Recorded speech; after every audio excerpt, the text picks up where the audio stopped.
FTX, Sam Bankman-Fried, SBF, estime avoir été présumé coupable avant même d'être inculpé.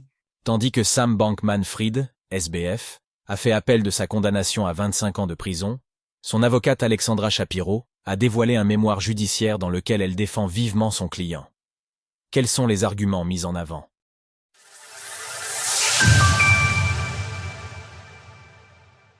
L'avocate de Sam Bankman-Fried, SBF, publie un mémoire judiciaire pour défendre son client. En vue du procès en appel de Sam Bankman-Fried, SBF, la défense du PDG déchu de FTX a publié ce que l'on appelle un mémoire judiciaire, afin de présenter des arguments selon lesquels la justice ne se serait pas montrée équitable en première instance. Dans ce long document de 102 pages, les avocates de l'intéressé appuient notamment sur le fait qu'il aurait été présumé coupable dès le départ. Bankman-Fried n'a jamais été présumé innocent. Il a été présumé coupable avant même d'être inculpé. Il a été présumé coupable par les médias, par l'administration des débiteurs de FTX et ses avocats, par les procureurs fédéraux et par le juge qui a présidé son procès.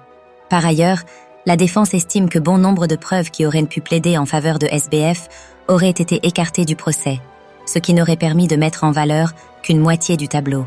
Par exemple, cela concernerait notamment la solvabilité vis-à-vis des clients.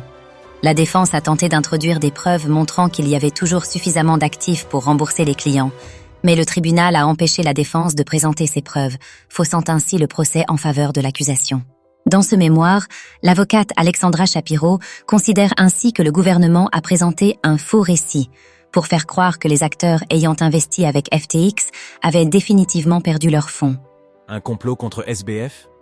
Tout au long du document, l'avocate enchaîne les arguments, laissant presque penser que tout a été mis en œuvre pour ne laisser aucune chance à Sam Bankman-Fried de se défendre au cours du procès. Une part importante de ces arguments vise le gouvernement américain, qui aurait exercé une trop grande influence dans la succession d'événements, ayant conduit à la peine de 25 ans de prison en première instance. Cela vaut notamment lorsque la défense aurait souhaité prouver la légitimité des investissements d'Alameda Research en dehors de FTX. Mais le tribunal, ayant permis au gouvernement de présenter son point de vue, a empêché la défense de les contredire. Parmi tous les propos développés, nous pouvons également citer les cas des témoignages d'anciens employés, dont les accords de coopération auraient biaisé leurs propos, ou bien la confiscation de 11 milliards de dollars, qui est estimée comme illégale. Pour l'heure, la date du procès en appel doit encore être fixée. À l'issue de ce deuxième jugement, la peine infligée à SBF pourrait alors être révisée à la hausse ou à la baisse. Retrouvez toutes les actualités crypto sur le site cryptost.fr.